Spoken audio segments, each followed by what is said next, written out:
என்ன வந்தாலும் பரவாயில்லை. எந்த எந்த படத்தில் நடிச்சிருந்தாலும் என்ன கேரக்டர் நடிச்சிருக்கீங்கன்னு கேட்டாலே எல்லாத்துலேயும் கீப் கேரக்டர் பண்ணேன் அப்படின்னு சொல்கிறீங்க. ஜிகர்தண்டாவில் வந்துட்டு கீப் கேரக்டர் பண்ணேன் தென்னவன் சாருக்கு.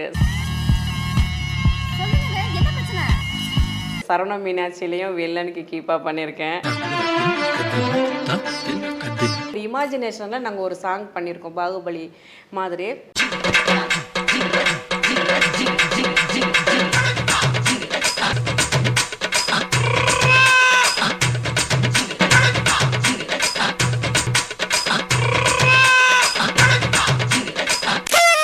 உருட்டு உருட்டு படத்தில் அர்ஜுன் சாரும் மனிஷா கொய்ராலாவும் நடிச்சிருக்காங்களா? ரைட் சைடில் அஸ்மிதா, லெஃப்ட் சைடில் ஹேமா. 3 பேர் அவர் மேலே உருண்டா என்ன ஆகுறது அவருக்கு? உனக்கு நீ சம்பாதிக்கிறியா, உனக்கு உன் குடும்பத்தை வந்து காப்பாற்ற முடியுதா, உன் பொண்டாட்டி பிள்ளையை சமாளிக்க முடியதா இருந்தால் நீ 1 இல்லை 5 10 கூட வச்சுக்க, அது எனக்கு பிரச்சனையே கிடையாது. இன்னுமே நான் உதயநிதி சார் கூட ஃபோட்டோ எடுத்தது இன்னுமே நான் வச்சுருக்கேன். சூரி சார் கூட சூரி சார் வந்து பிகினிங்லேருந்து அவர் கூட நிறைய படங்கள் பண்ணியிருக்கேன். One of the best friend. இப்போது ஒரு லெவலில் ஹீரோ ஆயிட்டாங்க. எனக்கும் உதயநிதி சாருக்கு அண்டு சூரி சாருக்கு காம்பினேஷனில் தான் அந்த டைலாக் போர்ஷனில் நிறைய எடுத்தாங்க. படம் ரிலீஸ் ஆச்சு, தேட்டருக்கு போய் பார்த்தா என்னோடய சீனே இல்லை. அது எனக்கு ரொம்ப ஃபீலிங் ஆயிடுச்சு. நம்ம என்ன பண்ணோம், நல்ல கேரக்டர் பண்ணோம், நமக்கு நடிக்க தெரியலையா, இல்லை ஒருவேளை ஃபுட்டேஜ் அதிகமாக இருக்கனால நம்மளை கட் பண்ணிட்டாங்களா? பணத்துக்காக இந்த மாதிரிலாம் பேசுறீங்க? அடிச்சு துவச்சு போடுவேன், நறுக்கி எறிஞ்சு போடுவேண்டி, நறுக்கி எறிஞ்சு போடுவேன். எஸ்விடிவி நேயர்களுக்கு வணக்கம். இன்றைய சிறப்பு நேர்காணலில் நம்மோடு இணைந்திருப்பவங்க சின்னாலப்பட்டி சுகி. வணக்கம். வணக்கம் சார். எப்படி இருக்கீங்க? நான் நல்லா இருக்கேன், நீங்கள் எப்படி இருக்கீங்க? சூப்பராக இருக்கேன். இப்போது சோஷியல் மீடியாவை எதை ஓப்பன் பண்ணாலும் உங்களுடைய ஷார்ட்ஸ் தான் வந்து குவியுது. நிறைய பேர் வந்து ஷேர் பண்ணிகிட்ருக்காங்க. இதெல்லாம் பார்க்கும்போது உங்களுக்கு எப்படி இருக்குது? நான் வந்து ப்ரெஸ் மீட்டில் நார்மலாக தான் நான் பேசினேன். ஆனால் எப்படி இது ட்ரெண்டிங் ஆச்சுன்னு எனக்கே தெரில. எனக்கு நிறைய பேர் அவங்களே என்னோடய வீடியோஸை எனக்கே ஷேர் பண்ணாங்க. ஸோ ரொம்ப ஹாப்பியாக இருக்குது.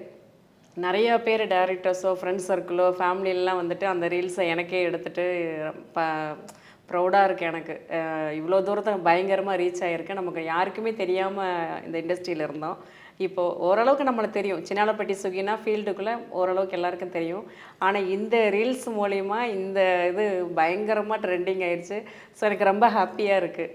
இப்போ வந்து நீங்கள் வந்து கேரக்டர் ஆர்டிஸ்ட்டாக வந்து நிறைய படங்கள் நடிச்சிருக்கீங்க. நான் கூட நிறைய படங்களில் பார்த்துருக்கேன். ஆனால் உங்கள் பேர் தெரியாது. பார்த்துருப்போம் ஃபேஸ் வந்து. இந்த மாதிரி வந்து உங்களுடைய ஜேர்னி எப்படி ஸ்டார்ட் ஆச்சு? அது பெரிய ஹிஸ்ட்ரி. ஸோ சின்ன வயசுலேருந்து எங்கள் அம்மாவுக்கு வந்து நான் நடிக்கணும்னு அவங்க ஆசைப்பட்டாங்க. ஸோ அம்மாவோட ரிலேட்டிவ்ஸ் எல்லாம் வந்துட்டு ஒரு சில அண்ணன் பசங்க எல்லாமே சினி இண்டஸ்ட்ரியில் இருந்தாங்க. அப்போ எல்லாம் வந்துட்டு சரி வேணாம், பொம்பளை பிள்ளை சினிமாவுக்குலாம் வேணாம் அப்படின்னு விட்டுட்டாங்க. அதுக்கப்புறம் எனக்கு கல்யாணம் ஆகி 2 குழந்தைங்களுக்கு அப்புறம் தான் ஒரு வேலை கேட்டு போகும்போது தான் வந்துட்டு அந்த ஒரு ஆப்பர்ச்சுனிட்டி எனக்கு கிடச்சது. ஸோ எனக்கு 2 பசங்களுக்கு அப்புறம் சரி இந்த கேரியர் நமக்கு ஸ்டார்ட் ஆனதுனால அதவே அப்படியே ஃபாலோ பண்ணி. எனக்கு சினிமானா என்னன்னே தெரியாது, அதில் கேரக்டர் என்ன, ஆர்டிஸ்டாக என்ன ஏதுன்னு எதுவுமே தெரியாது. தெரியாமல் உள்ளே வந்துக்கிட்டு நிறைய விஷயங்கள் கற்றுக்கிட்டு கிட்டத்தட்ட இப்போ 15 வருஷமாக இந்த இண்டஸ்ட்ரியில் இருக்கேன். இது வரைக்கும் நிறைய சீரியல்ஸு மூவிஸு பண்ணிகிட்ருக்கேன். பெரிய படங்கள் எல்லாமே சின்ன சின்ன கேரக்டர் பண்ணிகிட்ருக்கேன். சின்ன படங்கள் எல்லாமே பெரிய பெரிய கேரக்டர் பண்ணிகிட்ருக்கேன். ஸோ என்னோடய விடாமுயற்சி இன்னும் வரைக்கும் போயிட்டே இருக்குது. இப்போ வந்து நீங்கள் நிறைய கேரக்டர்ஸ் பண்ணியிருந்தாலும் ஒரு சில கேரக்டர் வந்து பேசப்பட்டிருக்கும்ல. இந்த கேரக்டர் வந்து என்னை வெளியே பார்த்தா கூட என்னை இந்த அடையாளம் சொல்ல முடிய அளவுக்கு இந்த கேரக்டருக்கு இருந்துச்சு அப்படின்னா நீங்கள் வந்து எதை சொல்லுவீங்க? இல்லை, படத்தில் வந்து இப்போதைக்கு என்னால் எதுவுமே சொல்ல முடியாது. ஏன்னா அப்பப்போ இப்போ என்னுடைய நான் வந்து 3வது படம் வந்து ஜிகர்தண்டாவில் பண்ணேன். தென்னவன் சாருக்கு கீப் கேரக்டர். ஸோ அவ்வளோ பெரிய படத்தில் ஒரு சின்ன கேரக்டரில் அந்த டைட்டானிக்கு மாஸ்க்கெல்லாம் போட்டு அந்த சீக்வன்ஸ் எல்லாம் வரும். ஸோ அதை பார்க்கும்போது அந்த டைமிங்கில் எல்லாருக்கும் என்ன தெரியும். அதுக்கப்புறம் என்னை மறந்துடுவாங்க. திருப்பி அடுத்து ஏதாவது ஒரு படம் பண்ணுவோம். அந்த பீக்கில் அவங்க ஞாபகம் வச்சுப்பாங்க. இப்படியே தான் என்னோடய கேரியர் எல்லாமே போயிட்டுருக்கு. ஆனால் நான் ஃபஸ்ட் ஆஃப் ஆல் வந்து விஜய் டிவி சந்துரு சாருக்கு நான் ரொம்ப தேங்க் பண்ணிக்கிறேன். நான் எத்தனையோ படங்கள் பண்ணாலும் முதல்ல சரவண மீனாட்சி பார்ட் 2ல் வந்து வில்லனுக்கு கீப் கேரக்டராக பண்ணேன். ஸோ மறைந்த சித்து எனக்கு இப்போது மருமகளாக இருந்தாங்க, ஒரு பாண்டி. ஸோ எங்கள் ட்ராக்கு இப்போது கிட்டத்தட்ட நாங்கள் ஒரு 2 இயர்ஸ் 2.5 இயர்ஸ் கிட்ட நான் அந்த விஜய் டிவியில் ட்ராவல் பண்ணேன்.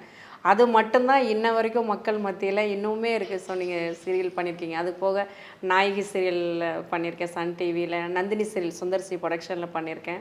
ஸோ படங்கள் எல்லாமே ஒரே நாளில் வந்துட்டு 1 வீக்கில் போயிடுறாங்க, எடுத்துறாங்க, 1 மந்த்தில் பெருசாக நமக்கு வந்து கிடைக்கிறதில்ல. ஆனால் சீரியல் வந்து எல்லா வெரைட்டி ஆஃப் பீப்புள்ஸுக்கிட்டையும் நம்ம டிவி மூலயமா சடனாக நான் அவங்கள பார்க்கறதுனால அது மட்டும்தான் ஸ்டாண்டர்டாக இருக்குதுன்னு நான் நினைக்கிறேன். இப்போ சீரியல் அப்படின்னாலே எல்லா ஃபேமிலிக்குள்ளவும் இருக்கும், எல்லா ஃபேமிலியில் எல்லாருக்குமே அது தெரிஞ்ச விஷயமா இருக்கும். நீங்கள் சரவணன் மீனாட்சி பார்ட் 2 அதில் பண்ணும்போது உங்களை நிறைய பேர் கேட்டிருக்காங்களா, உங்களை நான் பார்த்துருக்கேன் அப்படின்னு? நிறைய பேர் கேட்டிருக்காங்க, ஃபங்க்ஷனுக்கெலாம் இன்வைட் பண்ணியிருக்காங்க, அதுக்கப்புறம் நிறைய ஃபோட்டோஸ் எடுத்துப்பாங்க. நம்ம போய் 4 பேர் கூட ஃபோட்டோஸ் எடுக்க போய் அவங்க நம்ம கூட ஃபோட்டோஸு செல்ஃபி இப்போ தான் வந்து செல்ஃபி, அப்போல்லாம் ஆட்டோகிராஃப் தான். எல்லாருமே ஒரு சின்ன சின்ன நோட்டு புக்கெல்லாம் வந்துட்டு சைன் வாங்கிட்டு அதெல்லாம் எனக்கு ரொம்ப ஹாப்பியாக இருந்தது. இன்ன வரைக்குமே என்னோடய குரு சந்துரு சார் தான். அவருக்கு நான் எப்போயுமே நான் நன்றி சொல்லிக்கிட்டே இருப்பேன் நான். அது ரொம்ப ஒரு இது என்ன ஒன்று, இவ்வளோ விஷயங்கள் நடக்கும்போது அம்மா என் கூட இல்லை, அவங்க தான் ரொம்ப ஆசைப்பட்டாங்க. ஸோ அவங்க கூட இல்லாதது ஒரு சின்ன வருத்தம். அப்புறம் வந்து இப்போது சரவணன் மீனாட்சி 2ல் வந்து நீங்கள் பண்ணும்போது விஜய் சித்ராலாம் அவங்க கூட நடிச்சிருக்காங்க அப்படின்னு சொல்கிறீங்க. அவங்க கூடலாம் நீங்கள் நடிக்கும் போது எப்படி இருக்கும், செட் எப்படி இருக்கும்? ஐயோ, செட்டு கலகலன்னு இருக்கும். அந்த பொண்ணு சுட்டி பயங்கரமாக எனக்கு மருமகளை தான் பண்ணாங்க. அவங்களுக்கு எனக்கும் தான் காம்பினேஷன்லாம் நிறையா இருக்கும். ஸோ வந்துட்டு கடை அது ஓன் டிரைவிங் தான் பண்ணும் கார்லாம். நாங்கள் வெளியில் லொக்கேஷன் போனோன்னா அங்கே நின்றுட்டு தான் இருப்போம், வீடு கிடையாது, ஏதோ வயல்வெளியில் தான் இருக்கோம். நாங்கள் காரில் ஏசி போட்டு அக்கா வாங்கக்கா உள்ளே உட்காருங்கக்கா அப்படின்னு அந்த பொண்ணு நல்லா கேர் பண்ணிப்பா. எது சாப்பிட்டாலும் வீட்டிலேருந்து கொண்டு வந்தாலும் இல்லை ஆர்டர் போட்டாலுமே எங்களுக்கு எல்லாருக்குமே கொடுப்பா. ஆனால் என்ன சொல்கிறது, ரொம்ப ஃபிட்டு நம்ம மேலே ஒரு இதாக இருக்கும். ஆனால் திடீர்னு அந்த பொண்ணு ஏன் இப்படி பண்ணான்னு தெரியல, பயங்கரமான போல்டான ஒரு பொண்ணு. அதெல்லாம் 4-5 ஆம்பளைங்களுக்கு ஈக்குவலான போல்டாக பேசக்கூடியவ. ஆனால் சடனாக அது வந்து அப்படி பண்ணிட்டா பண்ணக்கூடாது. அது ரொம்ப கொஞ்சம் கஷ்டமாக இருக்குது, ஃபீலிங்காக இருக்குது. ரொம்பவே போல்டாக இருக்கவங்க தான் இந்த மாதிரி டக்குன்னு முடிவு எடுத்துடுறாங்க. ஆமாம், அது என்னென்னா எல்லாருமே பார்த்திங்கன்னா எல்லாம் சென்சிட்டிவாக இருப்பாங்க. அதிகமாக கோவம் வரும், அதிகமாக பாசம் வச்சுருவாங்க, அதிகமாக அழுதுருவாங்க. அந்த சின்ன கோவம் தான் அவங்களுடைய மைண்டை மாற்றக்கூடிய ஒரு விஷயம். இப்போ நிறைய ஷூட்டிங்ஸ் நீங்கள் போயிருப்பீங்க, ஆமாம், நிறைய இடங்களை எதிர்பார்த்து போயிருப்பீங்க, எதிர்பார்த்தது நடக்காமல் இருந்திருக்கலாம். சரி நம்மளுக்கு ஒரு நல்ல ரோல் கிடைக்கும் அப்படின்னு எதிர்பார்த்து போயிருப்பீங்க, அது கிடைக்காம இருக்கலாம். இல்லை எதிர்பார்க்காம போயிட்டு ஒரு நல்ல ரோல் கூட கிடைச்சிருக்கலாம். அந்த மாதிரி நீங்கள் ஷூட்டிங்ஸ் போயிட்டு அப்செட்டான அது மாதிரி நடந்திருக்கா?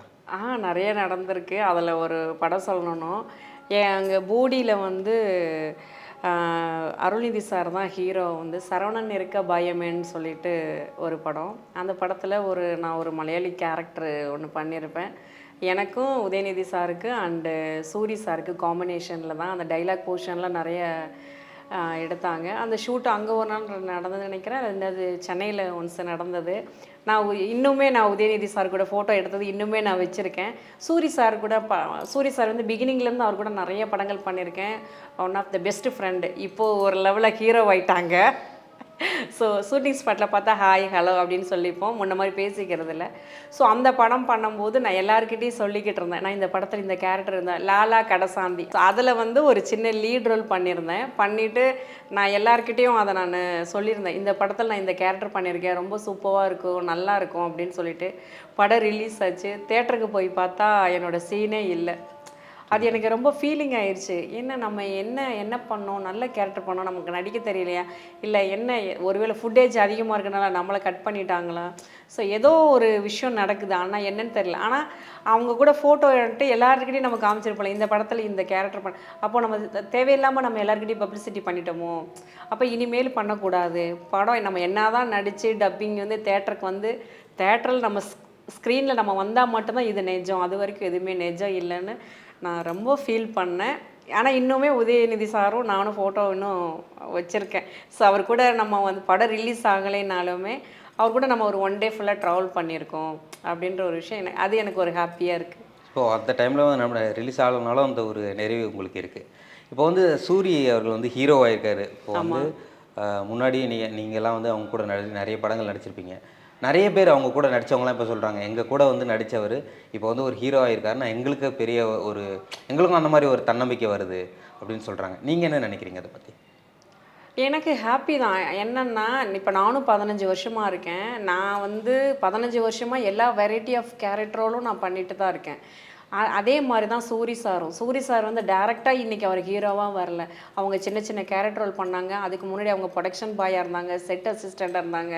ஸோ எல்லாமே டெக்னீஷியன் எல்லாம் வேலை பார்த்து சின்ன சின்ன கேரக்டர் ரோலாக பண்ணி பண்ணி பண்ணி ஒரு காமெடியில் வந்து இறங்கி காமெடியில் ஒரு கேரக்டரை வந்து இன்றைக்கி ஹீரோவாக வளர்ந்து நிற்கிறாங்க. ஸோ அவங்க நிறைய எஃபெக்ட் போட்டிருக்காங்க. அவங்க கூட ட்ராவல் பண்ணும்போது தான் அவங்களுடைய ஹிஸ்ட்ரி எல்லாமே நமக்கு தெரியும். இப்போ நான் இவ்வளோ தூரம் கஷ்டப்படுறேன்னா நான் சொன்னால் தானே உங்களுக்கு தெரியும், ஆனால் தூரமாக பார்க்குறவங்களுக்கு அந்த ஃபீலிங் தெரியாது. ஸோ அவர் கூட நான் ட்ராவல் பண்ணும்போது நிறைய விஷயங்கள் என்கிட்ட ஷேர் பண்ணாங்க. நான் அது பண்ணியிருக்கேன், இப்படி பண்ணேன், இதெல்லாம் பண்ணேன் அப்படின்னு சொல்லிட்டு கஷ்டப்பட்டு என்னென்னா எல்லாருக்கிட்டையும் சொல்கிற ஒரே விஷயந்தான், கலைத்தாயை உண்மையாக நேசிங்க. சினிமாவுக்கு வரீங்களா, யாரையுமே நம்பாதீங்க. உங்களுக்கு திறமை இருக்கா, உங்களுக்கு வாய்ப்பு கொடுக்குறாங்களா, சினிமாவை உண்மையாக நம்புங்க. எவ்வளோ கஷ்டம் வந்தாலும் சினிமாவுக்காக போராடுங்க, சினிமாவை லவ் பண்ணுங்க. அப்போது எவ்வளோ பெரிய கஷ்டம் வந்தாலும் நமக்கு சினிமா பெருசாக தெரியாது. அந்த கஷ்டம்தான் என்னைக்காவது ஒரு நாள் நம்மளை வந்து ஒரு இடத்துல உச்சத்தில் கொண்டு போய் நிற்கும். அதை நான் வந்து யோகி பாபு சாரையும் நான் பார்க்குறேன், சூரி சாரையும் நான் பார்க்குறேன். ஸோ அதே மாதிரி தான் எனக்கு ஒரு ஃபீல். நம்மளும் இவ்வளோ வருஷங்கள் நம்ம கடந்து வந்துட்டோம். இப்போ தான் நம்ம சின்ன சின்ன கேரக்டரெல்லாம் பண்ணி ஒரு ஆர்டிஸ்ட்டாக வந்து நிற்கிறோம். கண்டிப்பாக அவங்கள மாதிரி அந்த லிஸ்ட்டில் நானும் ஒரு உச்சத்துக்கு வரணும் அப்படிங்கிறது நான் எதிர்பார்க்குறேன். யோகி பாபு சாரோடைய ஆரம்ப கட்டத்தில் நடித்த படங்கள்லாம் நீங்கள் நிறைய நடிச்சிருக்கீங்க அப்படின்னு சொல்லுவீங்க, உண்மையாக? ஆமாம், நிறையாலாம் பண்ண சொல்ல முடியாது. 2-3 படங்கள் பண்ணியிருக்கேன். ஸ்பெசிஃபிக்காக குப்பத்து ராஜா நான் பண்ணியிருக்கேன். சாரும் நானெல்லாம் வந்துட்டு படம் பண்ணோம். படம் என்னென்னா அவங்க வந்து ஜிவி பிரகாஷுக்கு காமெடியாக பண்ணியிருப்பாங்க. நான் ஜிவி பிரகாஷோட ஃப்ரெண்டுக்கு ஒரு கீப் மாதிரி ஒரு கேரக்டர் பண்ணியிருப்பேன். ஸோ அதனால் நாங்கள் சீன்ஸ் முடிஞ்ச உடனே சும்மா தான் உட்காந்துருப்போம். கேரவன் இருந்தாலுமே நாங்கள் என்ன பண்ணுறீங்க, உங்கள் பேர் என்ன, என்ன ஏது அப்படின்னு நாங்கள் பண்ணி பேசியிருக்கணும். அப்போல்லாம் கேரவனருக்கு இருந்தாங்களா என்னன்னு தெரியாது. ஸோ நாங்கள் செட்டில் வெளியில் உட்காரும்போது இந்த மாதிரி நிறைய 2-3 படங்கள் நம்ம சொல்லிக்கிட்டே போகலாம். ஸோ அதனால் அவர் கூட நான் ஒர்க் பண்ணியிருக்கேன். பட் என்ன அவருக்கு ஞாபகம் இருக்குமான்னு தெரியாது. ஏன்னா இப்போது ஒரு லெவலுக்கு பெரிய லெவல் ஆகிட்டாங்க, நிறைய படங்கள் பண்ணிகிட்டே இருக்காங்க. எல்லா ஆர்டிஸ்ட்டுமே மைண்டில் வச்சுப்பாங்களான்னு தெரியாது. ஸோ எனக்கு ஹாப்பி தான். இப்போ நீங்கள் எந்த படத்தில் நடிச்சிருந்தாலும் என்ன கேரக்டர் நடிச்சிருக்கீங்கன்னு கேட்டாலே எல்லாத்துலேயும் கீப் கேரக்டர் பண்ணேன் அப்படின்னு சொல்கிறீங்க. ஏன் அப்படி டைரக்டர் உங்களுக்கு அப்படி அந்த மாதிரி கேரக்டர் கொடுக்குறாங்கன்னு நினைக்கிறீங்க? அதான் ஜீகிரதண்டாவில் வந்துட்டு கீப் கேரக்டர் பண்ணேன் தென்னவன் சாருக்கு. சரவண மீனாட்சியிலையும் வில்லனுக்கு கீப்பாக பண்ணியிருக்கேன். ஸோ இப்போ இந்த படத்துலையும் அது என்னன்னே தெரிலங்க. நானும் அம்மா கேரக்டரு, ஹீரோவோட அம்மா, ஹீரோயினி அம்மா, வில்லி கேரக்டரு, அந்த மாதிரிலாம் நானும் நிறையா படங்கள் பண்ணியிருக்கேன். ஆனால் என்னோடய தோற்றமா என்ன ரீசனே தெரில. பார்த்த உடனே சரி ஓகே இவங்களுக்கு இதுதான் பொருந்துன்றாங்க. நான் வந்து நமக்கு நல்ல கேரக்டர் வரட்டும், இந்த கேரக்டர் நம்ம பண்ண வேணாம் அப்படின்னு நான் வெயிட் பண்ணி நிறைய படங்கள் நான் அவாய்ட் பண்ணியிருக்கேன். நிறையா டேரக்டர்ஸையும் அவாய்ட் பண்ணியிருக்கேன். ஆனால் நம்ம வீட்டில் உட்காந்து தான் மிச்சம். ஏன்னா நமக்கு சினிமா தவிர எனக்கு எதுவுமே தெரியாது. சினிமா விட்ட சீரியல். இப்போ தான் வந்து ஷார்ட் ஃபிலிமு, வெப் சீரில்ஸு அந்த மாதிரி நிறையா வந்துட்டுருக்கு. அப்போல்லாம் 2 தான், சீரியல், மூவி தான். ஸோ இதை விடும்போது நமக்கு ஃபினான்ஷியல் லெவலையும் நம்ம ரொம்ப டவுன் ஆகிறோம். ஒருத்தர்கிட்ட டக்குன்னு நம்ம போய் கேஷ் கேட்க முடியாது. என்னங்க நீங்கள் எவ்வளோ பெரிய ஆர்டிஸ்ட்டாக இருக்கீங்க, நீங்களே நம்மக்கிட்ட கேட்குறீங்க அப்படின்வாங்க. அதனால என்ன ஒரு கட்டத்தில் என்ன வந்துருச்சுன்னா, என்ன வந்தாலும் பரவாயில்லை. இப்போ கூட பார்த்தீங்கன்னா, இப்போ உருட்டு படத்தை எடுத்துக்கிட்டிங்கன்னா அது முழுக்க காமெடி சப்ஜெக்ட்டு. ஒரு இமேஜினேஷனில் நாங்கள் ஒரு சாங் பண்ணியிருக்கோம், பாகுபலி மாதிரி. அதில் வந்து நாங்கள் கிளாமராக ட்ரெஸ் போட்டிருக்கோம். எனக்கு அங்கே போனதுக்கப்புறம் தான் தெரியும். ஸோ அதனால் இப்போ அந்த படம் பார்த்தோன்னே வந்து என்ன சுகி வந்து இப்போது கிளாமரில் இறங்கிட்டீங்க, நாங்கள் கேட்கும் போதெல்லாம் நீங்கள் வந்து கிளாமர் பண்ண மாட்டேன்னு சொன்னீங்க அப்படின்ட்டாங்க. அதனால் இப்போ என்னென்னா நமக்கு வாய்ப்பு கிடைக்கல. இன்றைக்கி நிறைய பேர் லேடிஸு ஜென்ட்ஸ் எங்களுக்கு வாய்ப்பு கிடைச்சா போதும், பேமெண்ட்டே வேணாம், எங்களுக்கு வந்து கன்வென்ஸு கொடுத்தா போதும் அப்படின்ட்டாங்க. ஆனால் நம்ம இவ்வளோ தூரம் கஷ்டப்பட்டது வேஸ்ட்டாக போயிருமே. அதனால் என்ன வந்தாலும் பரவாயில்ல, இனிமேல் எந்த கேரக்டர் கிடைக்குதோ, ஒரு டைரக்டர் பார்த்து இவங்களுக்கு இந்த கேரக்டர் செட் ஆகும், இவங்க தான் அதை பண்ணால் நல்லா இருக்கும்னு ஃபீல் பண்ணி நம்மளை கூப்பிட்றாங்களே. ஸோ எதையும் நம்ம ரிஜெக்ட் பண்ணக்கூடாது.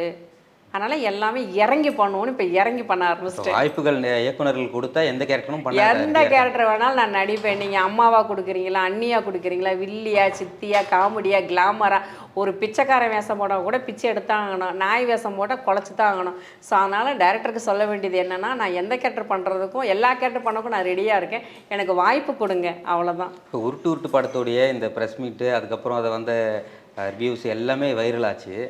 உருட்டு படத்தில் அர்ஜுன் சாரும் மனிஷா கொய்ராலாவும் நடிச்சிருக்காங்களா? காமெடியா? இல்லை காமெடியெலாம் இல்லை, உண்மையாகவே நடிச்சிருக்காங்களான்னு கேட்குறேன்.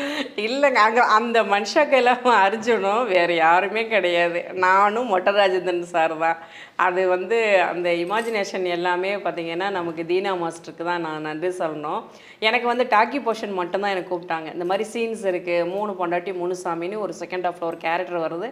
அதுக்கு நீங்கள் தான் வந்துட்டு முதல் ஒய்ஃபு அப்படின்னாங்க. நான் முதல் ஒய்ஃபு நீங்கள் அப்புறம் 3 பொண்டாட்டின்றீங்களே, பேரா அடைமொழியான்னு கேட்டேன். இல்லை இல்லை, நிஜமாவே அவருக்கு 3 பொண்டாட்டி தான் இருக்குன்னாங்க. கடைசியில் பார்த்தா எங்கிட்ட ரைட் சைடில் அஸ்மிதா, லெஃப்ட் சைடில் ஹேமா. ஆனால் ஒரு நல்லா போயிட்டு இருந்தது. அதில் வந்துட்டு ஒரு சாங்கு கொங்கரா ஏங்கர கொஞ்சர பாவான்னு ஒரு சாங்கு செந்தில் ராஜலட்சுமி தான் அந்த சாங் பாடியிருக்காங்க. ஸோ அது புரியலைனாலும் மியூசிக்கு பாட்டு பாடுற ரொம்ப நல்லா இருந்தது. நான் அதில் எக்ஸ்பெக்ட் பண்ணவே இல்லை, நான் அதில் பார்ட்டிசிபேட் பண்ணுவேன்னு எனக்கு தெரியல. ஆனால் வந்துட்டு ஒவ்வொருத்தருக்கும் ஒவ்வொரு ட்ராக் பண்ணாங்க. எனக்கு பண்ணும்போது மாஸ்டர் வந்து அளவுலாம் கேட்டாங்க. எதுக்கு அளவு கேட்குறாங்க, நம்ம தான் ஆல்ரெடி சாரீஸ் தானே எடுத்துகிட்டு வந்திருக்கோம் அப்படி. அப்புறம் பார்த்தா தாவணி பவர் சட்டை தைக்கணும், ஃபோட்டோவை பார்த்து அர்ஜுன் ஸ்டில்லர் எடுத்து அனுப்பி விட்டாங்க. இதுதான் நீங்கள் பண்ண போகிறீங்கன்னு. நம்ம இவ்வளோ வெயிட்டாக இருக்கும், ஹைட்டு வெயிட்டாக நமக்கு எப்படி இருக்கும், இது செட் ஆகுமான்னு தெரியல அப்படின்னு. இப்போ டேரக்டர் சார்ட்ட கேட்டு, சார் இது ஆஃப் சாரிலாம் போட்டு வேணாம் சார். இல்லை மாஸ்டர் பண்ணியிருக்காங்க, இது வந்து காமெடி தான், நீங்களும் அஸ்மி பண்ணுறது எல்லாமே காமெடியாக இருக்கும், ஹேமா பண்ணுறது ஓரளவு கிளாமராக இருக்கும், இது 2 கலந்தது அப்படின்னாங்க. சரி ஓகேன்னு சொல்லிவிட்டு அவர் அர்ஜுன் கெட்டப்பு, நான் மனுஷா கோயிலில் கெட்ட போட்டு ஒரு குத்தியாச்சு. அவ்வளோதான். ஒரு அருவி பக்கத்தில் எடுத்திருப்பாங்க. அங்கே எப்படி இருந்துச்சு? நீங்கள் அந்த கிளாமர் சாங் ஆடும்போது, நீங்கள் ஒரு சாங் ஷூட் பண்ணுறாங்கன்னா அந்த இடத்துல எப்படி இருந்துருக்கு? உங்களுக்கு ஆடும்போது எப்படி இருந்துச்சு? எனக்கு ரொம்ப கஷ்டம். நம்ம ரீல்ஸில் 2 செகண்ட் பண்ணிட்டு போயிடும். அந்த ஆஃப் சாரி போட்டு கட்டுறது வந்து மணல்லையே நடந்து ஆடணும், கல்லெல்லாம் பயங்கரமாக குத்துது. ஸோ ரொம்ப கஷ்டப்பட்டு தான் அந்த டைமிங்குள்ளே வரணும், அந்த பீட்குள்ளே அதை சொல்கிறாங்க மியூசிக்கு பீட் லிரிக்ஸ் அதுக்குள்ளே பண்ணணும் அப்படின்னு சொல்லிட்டு மாஸ்டர் எனக்கு ரொம்ப சப்போர்ட் பண்ணாங்க. அதுக்கப்புறம் வந்துட்டு அந்த பாறையில் நின்று ஆடுவோம், அந்த பாகுபலி மாதிரி நாங்கள் 3 பேரும். அது காலையிலேருந்து ஈவினிங் உச்சி வெயில், செப்பல் போடக்கூடாது. ஸோ கால் வலிக்க நின்று தான் ஆடணும். அது இப்படி பார்த்துட்டு 2 செகண்டில் சாங் முடிஞ்சிருது 3 நிமிஷத்தில். ஆனால் நாங்கள் ஃபுல்லாக கிட்டத்தட்ட 3 டேஸ் ஒர்க் பண்ணியிருக்கோம். ஸோ இன்றைக்கி நிறையா அந்த சாங்கு வெளியில் வரும்போது நிறையா ஹஸ்பண்ட் ஒய்ஃபெல்லாம் ரீல்ஸாக எடுத்து பண்ணுறாங்க. மக்களுக்கு பிடிச்சிருக்கு, எனக்கும் ரொம்ப பிடிச்சிருக்கு. இப்போ எனக்கு அதை பார்க்கும்போது அந்த கஷ்டப்பட்டதெல்லாம் இப்போ எனக்கு அது தெரியல. அவ்வளோ தூரம் கஷ்டப்பட்டங்கிறதுல ரொம்ப ஹாப்பியாக இருக்குது. கஷ்டப்பட்டதுக்கு நமக்கு ஒரு பலன் கிடச்சிருச்சு அப்படின்னு சொல்லிட்டு. இல்லை, மொட்டை ராஜேந்திரன் சார் வந்து அந்த சாங்கில் வந்து ரத்த வாந்தி எடுத்திருப்பாரு. பாவமாக இல்லையாங்க? 3 பேர் அவர் மேலே உருண்டா என்ன ஆகுறது அவர்? அதாவது அது உருள்ற மாதிரி சீன் இருந்தது. நான் பண்ணவே மாட்டேன்னு சொல்லிட்டேன். கிட்டத்தட்ட அந்த டேக்கு மட்டுமே ஒரு 10 டேக் கிட்ட போயிடுச்சு. அந்த கரெக்டாக அந்த டைமிங்குள்ளே வரணும். கரெக்டாக அதுக்கு என்னால் அவர் மேலே ஏறி பெறல முடியல. நான் 2 பேர் பண்ணிடுவாங்க சீக்கிரம், என்னால் அது பண்ண முடியல. ரொம்ப கஷ்டப்பட்டு தான் பண்ணேன். ஒருவேளை நீங்கள் இந்த மாதிரி மொட்டை ராஜேந்திரன் சார் மேலே உருண்டதால தான் உருட்டுன்னு படம் வச்சுருப்பாங்க போல் பேர். இல்லை அப்படிலாம் இல்லை. சாங்கில் ரெடி பண்ணோம். உருட்டுங்கிற டைட்டில் ஃபுல்லாகவே பார்த்தீங்கன்னா டேரக்டர் சார் தான் இது பண்ணாங்க. அவர் கஜேஷ் ஹீரோ, நாகேஷோடைய பேரன் தான் ஹீரோவாக பண்ணாங்க. ரித்விகா பெங்களூர் பொண்ணு, அந்த பொண்ணு தான் ஹீரோயினு. ஸோ அந்த டைட்டிலுக்கு சொந்தக்காரங்க எல்லாருமே டேரக்டர் சார் மட்டும்தான், நான் இல்லை. சரி, இந்த படத்தில் வந்து மொட்டை ராஜேந்திரன் சாருக்கு வந்து 3 ஒய்ஃப் இருக்காங்க. ஆமாம். அதில் வந்து கோங்கரா சட்னி தான் அதிகமாக கேட்குறாரு. உங்களுக்கு அந்த டைமில் ஏன் அவங்களுக்கு மட்டும் இம்பார்ட்டண்ட்டாக இது பண்ணுறீங்க அப்படின்னு நீங்கள் சண்டை போட்டிங்களா? ஆமாம், சண்டை போட்டேன் நான். அது ஆனால் உண்மையிலே கோங்கரா சட்னி அரைச்சி வச்சு கிட்டத்தட்ட 1 வீக் அந்த சட்னி வச்சுருந்தாங்க. அந்த சாங் எடுக்கும் போதெல்லாம் முன்னாடியே வந்து பவுலில் போட்டு நாங்கள் அதெல்லாம் சாப்பிட்டோம். இட்லி தோசைக்கெல்லாம் வச்சு சாப்பிட்டோம். அது எல்லாமே டைரக்டர் சார் கொடுத்த ஐடியா தான். இப்போ வந்து நீங்கள் வந்து இப்போ மொட்டை சார் இருக்கட்டும், நிறைய பேர் அதில் வந்து நடிச்சிருக்காங்க ஆர்டிஸ்ட்லாம். ஸோ அந்த படத்தெலாம் ஷூட் பண்ணும்போது நிறைய ஆர்டிஸ்ட்லாம் நீங்கள் அவங்க பார்த்துருப்பீங்கள்ல, அந்த ஷூட் டைமில் வந்து உங்களை கேட்டிருக்காங்களா இந்த கேரக்டர்லாம் எப்படி இருக்குது, உங்களுக்கு கரெக்டாக இருக்கா அப்படின்னு ஏதாவது சொல்லியிருக்காங்களா? இல்லை, அந்த மாதிரிலாம் யாருமே கேட்கல. நாங்கள் ஆஃபீஸு போயிட்டு ஆஃபீஸில் வந்து ஒவ்வொருத்தரையும் கூப்பிட்டு தான் நாங்கள் நானும் அஸ்மி, ஹேமா, அதை தவிர்த்து மொட்டராஜன் சார், அதுக்கப்புறம் அதர் ஆர்டிஸ்ட் எல்லாருமே நான் இண்டிவிஜுவலாக தான் டேரக்டர் சார் ஹேண்டில் பண்ணாங்க. ஸோ எனக்கு வந்து இப்படி ஒரு கேரக்டருக்கு இது செகண்ட் ஹாஃபு ஃபுல்லாகவே காமெடியாக வரும், நீங்கள் வந்து இந்த கேரக்டரை நீங்கள் பண்ணுங்கள், நீங்கள் பண்ணால் இது நல்லாயிருக்கும் அப்படின்னு தான் சொன்னாங்க. அதுக்கு அப்புறம் டெய்லி காலையில் வந்து கேமரா மணி நின்னதுக்கப்புறம் தான் ஸ்கிரிப்டே எழுதுவார்.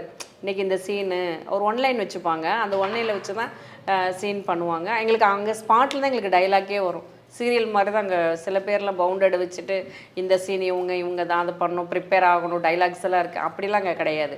நாங்கள் ரெடியாகிடுவோம் காலையில் 6:30 7 மணிக்கெல்லாம் மேக்கப்பு வித் காஸ்டியூமோடு லொக்கேஷனில் ஸ்பாட்டுக்கு போயிடும், கூட்டிகிட்டு போயிடுவாங்க. அங்கே போனதுக்கு அப்புறம் தான் எங்களுக்கு என்ன டைலாக்கு என்ன சீன்ஸுன்னு தெரியும். அதனால அங்கே போனதுக்கப்புறம் யாருன்னே தெரியாது ஆர்டிஸ்ட். அங்கே போனதுக்கப்புறம் நாங்கள் ஒவ்வொருத்தராக மிங்கிள் ஆனோம். இவங்க இந்த கேரக்டர் பண்ணுறாங்க, அந்த கேரக்டர் பண்ணுறாங்க அப்படின்னு சொல்லிட்டு. இப்போ மொட்டராஜன் சாரோடைய ஃபர்ஸ்ட் ஒய்ஃப் நீங்கள் அந்த படத்தில். ஆமாம். அந்த கேரக்டராக எங்களுக்கு அங்கே பேசின டைலாக் ஏதாவது ஒன்று எங்களுக்கு பேசி காட்ட முடியுமா? நிறைய பேசியிருக்கோம். இல்லை, அதில் உங்களுக்கு ஏதாவது ஞாபகம் இருந்தால் இப்போ எங்களுக்கு அந்த ஒரு டைலாக் வந்து ஏதாவது ஒன்று பேசி ஐயோ அப்படிலாம் இல்லை, நீங்கள் ஏதாவது டைலாக் வேணால் கொடுங்க, நான் வேணால் பேசி காட்டுறேன். இல்லை, உங்களுக்கு ஏதாவது பிடிச்ச டைலாக் அது அதில் இருக்க மாதிரி? அப்படியா? அவர் வந்து சரி, ஓகே. அவர் வந்து 4வது ஒய்ஃப் வந்து ட்ரை பண்றாரு. அதுதான் சொல்ல வந்தேன். 4வது ஒய்ஃப் வந்து ட்ரை பண்றாரு. அதுதான் சொல்ல நீங்க வந்து ஏற்கனவே 3 பொண்டாட்டி அவருக்கு இருக்கு. 4வதா ஒரு பொண்ணு வந்து ட்ரை பண்றாரு. அப்போ நீங்க கோவப்பட்டு வரீங்க. நீங்க அந்த இடத்துல என்ன டைலாக் பேசுனீங்க? யோ, உனக்கு வந்து 3 பொண்டாட்டியே பெரிய விஷயம். நான் தான் பொண்டாட்டி நான் நினச்சிக்கிட்டு இருந்தேன். இப்போ என்னன்னு பார்த்தா ரைட்டில் ஒன்று லெஃப்டில் ஒன்று. சரி போனால் போகுது, நமக்கு தான் பிள்ளை இல்லை, சரி சந்தோஷம் தான், ஏன் சந்தோஷம் நினச்சிக்கிட்டு இருந்தா இப்போ 4வதா ஒன்று பார்க்குறியா, அடிச்சு துவச்சி போடுவேன். Okay madam, super. இந்த மாதிரி நிறைய பேசியிருப்பீங்களா? அவர் என்ன சொன்னார்? நீங்கள் ப்ரெஸ் மீட்டில் கூட ஒரு விஷயம் சொல்லியிருந்தீங்க, மொட்டராஜன் சார் இதுக்கெல்லாம் நடிக்கிறதுக்கு பயந்தார், என் பொண்டாட்டி பார்த்தா என்ன நினைப்பாங்க அப்படின்ட்டு. நீங்கள் அப்போ என்ன சொல்லியிருக்காரு உங்ககிட்ட? ஏதாவது சொன்னார் அந்த டைமில்? ஆமாம், நாங்கள் 3 பேருமே ஒவ்வொரு சீன்ஸில் எல்லாமே 3 பேருமே தான் இருப்போம். அப்போ வந்து நாங்கள் ஒவ்வொரு டைலாக்லாம் பேசிகிட்டு இருக்கும் போதுட்டு நான் வந்து பாவா பாவான்னு கூப்பிடுவேன், சில பேர் மாமா அத்தான் அந்த மாதிரி கூப்பிட்டுட்டு இருப்போம். அவர் என்ன சொன்னார்னா, என்னோடய கேரியரில் நான் நிறைய படங்கள் பண்ணியிருக்கேன், முக்கால்வாசி வில்லனாக தான் அதிகமாக பண்ணியிருக்கேன், இப்போ பாதி பார்த்தீங்கன்னா ஃபுல்லாகவே நான் காமெடியாக பண்ணிகிட்ருக்கேன். ஸோ இந்த மாதிரி நான் கேரக்டர் ரோல் நான் பண்ணதே இல்லை. அப்படியே இருந்தாலும் ஒரு ஒய்ஃப் இருப்பாங்க, அந்த மாதிரி தான் இருக்கும். இது 3 ஒய்ஃப் இருந்து கூட வர்றது, ஆடுறது, ஒவ்வொருத்தருக்கும் டூயட் சாங்கு. அதனால வந்து அவர் என்ன பண்ணுறாரு, 2வது இந்த மேலே படுத்து உருள்ற சீனு அந்த மாதிரிலாம் இருக்கிறதுனால அவர் ரொம்ப பயந்துக்கிட்டே இருந்தார். இது வரைக்கும் நான் இந்த மாதிரி சீக்வன்ஸ் நான் பண்ணதில்லை, சீன்ஸ் நான் பண்ணதில்லை, கேரக்டர் பண்ணதில்லை, என் பொண்டாட்டி பார்த்தா என்ன தான் ஆக போதோ எனக்கே தெரியல, சரி விடுமா பார்த்துக்கலாம் அப்படின்னு அவர் சொன்னார். நாங்கள் நடிக்கும் போதெல்லாம் அவர் அதை ஃபீல் பண்ணுவார். அவர் டெய்லி தலைவா என்ன சீன் இன்னைக்கு, யாரு கூட சீனு, நம்ம என்ன அடுத்து பண்ண போகிறோம் அப்படின்னு அவர் பேசுவார். அவர் டைரக்டர் சார் வெயிட் பண்ணுங்க இருங்க சார், உங்களுக்கு வரும் அப்படின்னு இது அவர் வேறு ஏதாவது வந்துடுமோ அப்படின்ட்டு அந்த மாதிரி ஒரு ஃபீல் பண்ணிட்டு இருந்தாங்க. இப்போ மொட்டராஜன் சார் வந்து நல்ல எக்ஸ்பீரியன்ஸ், நல்லா நடிக்கக்கூடியவர், நிறைய படங்கள் வந்து நடிச்சிருக்காரு. அவர் உங்ககிட்ட இந்த சீன் வந்து இந்த மாதிரி பண்ணுமா அப்படின்னு ஏதாவது சொல்லியிருக்காரு அவங்க? இல்லை, அவர் வந்து எதையுமே அவர் பண்ணதே கிடையாது. எங்ககிட்ட வேணால் சொல்லுவார், நான் இந்த டைலாக் நான் பேசுவேன், நீங்கள் இந்த டைலாக் பேசுங்க, நான் இதை பண்ணுவேன், நீங்கள் இந்த மாதிரி பண்ணுங்கள், இந்த டைமிங்குள்ளே நீங்கள் வந்துடுங்க, நீங்கள் ஓடுங்க, அந்த ஓடுற சீனு அடிக்கிற சீன்லாம் இருக்கும். அவர் அந்த அந்த அந்த 3 பொண்டாட்டி கிட்ட 4வதாக ஒரு சொல்லுவார்ல, அந்த லேடி சொல்லுவாங்க, 3 வீலாக இருக்கிற ஆட்டோவாக இருக்கிறத விட 4வதாக வந்து காரு எனக்கு ஓட்ட தெரியாதம்மான்னு. அங்கே இருந்த ஒரு தான் வந்து என்கிட்ட சொல்லுவான், அந்த ஓடி வர சீனில் தான் அவர் எப்படின்னா கழுத்து இப்படி கழுத்து கீழே போட்டு அப்படியும் குத்துற சீனு. எனக்கு அடிக்கிறது டைரக்டர் சார் என்ன சொன்னாங்க, நீங்கள் நிஜமாகவே அடிங்க, அது தெரியுது, ஆக்ஷனாக நமக்கு தெரியும், அதை அடிக்கும் போது தான், ஒரிஜினல் அடிக்க முடியாது. இவர் ஏம்மா எத்தனை டேக்குமா போகிறது, நான் அடிமா 2 குத்து உண்மையாக அடிச்சிங்களா? அதில் 2 அடி விழுந்திருக்கும். அதை விட்டு காதை விட்டு இப்படி திருகிற மாதிரி சீன்ஸ் எல்லாம் இருக்குது. ஒரு சில எனக்கு கொஞ்சம் ஷையாகவே இருந்தது, அடிக்கிற நம்ம ஒரு நேரம் போல் ஒரு நேரம் இருக்காது அப்படின்ட்டு. டைரக்டர் இது பண்ணாலும் அவர் வந்து அந்த கேரக்டராக வாழ்கிறாரு. பரவாயில்ல, நீ 2 அடி எனக்கு வலிச்சாலும் பரவாயில்ல, சீன் நல்லா இருக்கணும், மக்களுக்கு பார்க்குறதுக்கு நல்லா இருக்கணும் அப்படின்ட்டு அவர் எங்களை விட அவரே எங்களுக்கு எஃபெக்ட் போட்டு இப்படி சொல்லி கொடுப்பார், இப்படிலாம் பண்ணுங்க அப்படின்ட்டு. இந்த படத்தில் வந்து குடிக்கக்கூடாது, குடிக்க அடிமையாடுறாங்க அப்படின்ற ஒரு மெசேஜ் சொல்லியிருக்காங்க. அப்படி ஒரு மெசேஜ் சொல்கிற படத்தில் 3 பொண்டாட்டி கட்டிக்கிறது அப்படின்றது ஒரு லாஜிக் இருக்கா? கரெக்டான 3 பொண்டாட்டி கட்டிக்கிறது தப்பு இல்லையா? இப்போலாம் வந்து இப்போது ரீசெண்டாக எல்லாரும் 2 பொண்டாட்டி 3 பொண்டாட்டின்றது பெரிய அளவில் ட்ரெண்டிங்கில் இருக்குது, வைரலாக இருக்குது. அதில் வந்து இப்போ 3 பொண்டாட்டி கட்டிக்கிறது தப்பு இல்லைன்னு சொன்னால் தப்பு இல்லையா? ஐயோயோ, ப்ரெஸ் மீட்டில் இந்த கேள்வி தாங்க கேட்டாங்க. நான் இப்போவும் சொல்கிறேன், நான் வந்து எல்லார்கிட்டையும் பொதுமக்கிட்ட கேட்குறது என்னென்னா, நீங்கள் 3 பொண்டாட்டி கட்டுங்கன்னு நான் சொல்ல வரல. அது வந்து ஒரு கலை, ஒரு கற்பனை. இந்த கற்பனையில் இப்படி ஒரு ட்ராக் இருக்குது. என்ன அவங்க கட்டிக்கிட்டாங்க, எனக்கு குழந்தை இல்லை, இன்னொருத்திக்கு வந்து காது கேட்காது, ஸோ அதனால் அவளை நான் கட்டி வைக்கிறேன். இன்னொரு வீட்டில் நாங்கள் தஞ்சம் அடைகிறோம், அவர் பெரியவர் இறந்துடுறாரு, அவளுக்கு வந்து குழந்தை பிறக்காது, அவளுக்கு எங்களை விட்டு போகலை. இது வந்து ஒரு கதை, கற்பனை தான். இந்த கற்பனையில் நாங்கள் வாழ்ந்துட்டுருக்கோம். அதை வந்து ஒரு நகைச்சுவையாக நாங்கள் கொண்டு வந்திருக்கோம். அதை வந்து நான் வந்து நீங்கள் எல்லாம் கெட்டுங்க நான் சொல்ல வரல, ப்ரெஸ் மீட்டில் சொன்னது தான். உனக்கு நீ சம்பாதிக்கிறியா, உனக்கு உன் குடும்பத்தை வந்து காப்பாற்ற முடியுதா, உன் பொண்டாட்டி பிள்ளைய சமாளிக்க முடியதா இருந்தால் நீ ஒன்றும் இல்லை 5 10 கூட வச்சுக்க, அது எனக்கு பிரச்சனையே கிடையாது. நான் யாரையுமே நீ வந்து இப்போ நிறைய பேர் வந்து ஒய்ஃபோடு இருக்காங்களெல்லாம் கிடையாது. ஒய்ஃப் இருந்தாலுமே கேர்ள் ஃப்ரெண்டு வச்சுக்கிறாங்க, உட்பி வச்சுக்கிறாங்க, பெஸ்டி வச்சுக்கிறாங்க, எல்லாமே பண்ணிட்டு தான் இருக்காங்க. அதனால் யாருமே வந்து நான் ஒருத்தருக்கு ஒருத்தி தான் இது யாருமே சொல்ல முடியாது. ஏன்னா நான் நிறைய பேரை நான் பார்த்துருக்கேன் சினிமாவில். இருக்கலாம், ஒரு சில பேர் இருக்கலாம், நான் அவங்களெல்லாம் நான் குறை சொல்ல வரல. அதே மாதிரி நீங்கள் எத்தனை வேணாலும் வச்சுக்கோங்க, அதுக்கு நான் பொறுப்பு இல்லை. குடிக்கிறது அதே மாதிரி தான். குடிக்கிறவங்க வந்து என் ஃபேமிலியில் சில பேர் வாங்கிட்டு வந்து வீட்டில் குடிக்கிறவங்களும் இருக்காங்க, கடையில் குடிக்கிறவங்களும் இருக்காங்க. என்னென்னா இந்த அந்த படம் பார்த்தீங்களா நீங்கள்? பார்த்தேன் படம். நாங்கள் இந்த ஒரு விஷயத்த வந்து நாங்கள் வந்து செய்கிறோம், நாங்கள் எல்லாம் செய்ய போகிறோம் அப்படிலாம் இல்லை.